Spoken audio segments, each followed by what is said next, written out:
Hello बच्चों, let's read the question and the question says in which disease the advancement of genetic engineering has still not been used as a clinical cure.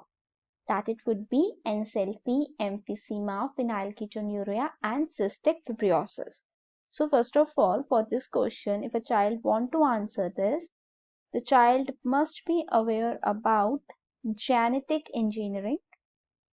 उसको पता हो कि genetic engineering क्या है, उसका क्या procedure होता है और कौन सी डिजीज को हम जेनेटिक इंजीनियरिंग से क्या कर पाए हैं, क्योर कर पाए हैं, राइट। सो यहाँ पर अगर हम लोग बात करें ऑप्शन वाइज, अगर मैं आपको एक्सप्लेन करूं तो we know that different different diseases are there, right. हर एक का अलग अलग डिजीज है। सबसे पहले तो हमें ये पता होना चाहिए कि जो फर्स्ट ऑप्शन है दैट इज एनसेफेलिपी, ठीक है। देयर इज नो ट्रीटमेंट, इसका कोई भी ट्रीटमेंट नहीं है।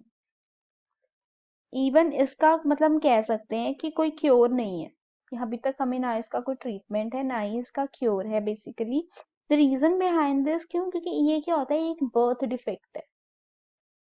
ये जो है एक बर्थ डिफेक्ट होता है, ठीक है।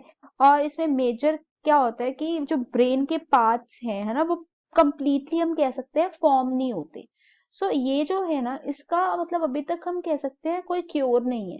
मतलब जेनेटिक इंजीनियरिंग जितनी मर्जी एडवांस हो गई है, बट इस चीज के लिए they are not able to find any of the solution for this disease.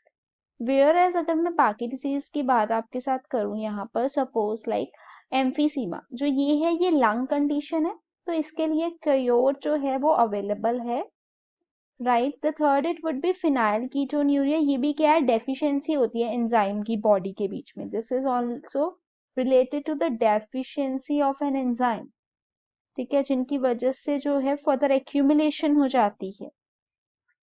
This is also curable. And the last cystic fibrosis जो है, ये क्या है, ये भी एक कह सकते हैं हम ट्रीटमेंट है इसका, ठीक है। इसकी कॉपीज जो है, हेल्दी जीन की कॉपी को बॉडी में ट्रांसफर किया जाता है, ठीक है। इसका जो ट्रीटमेंट है वो एक वायरस के थ्रू होता है, that virus is known as a lenti virus.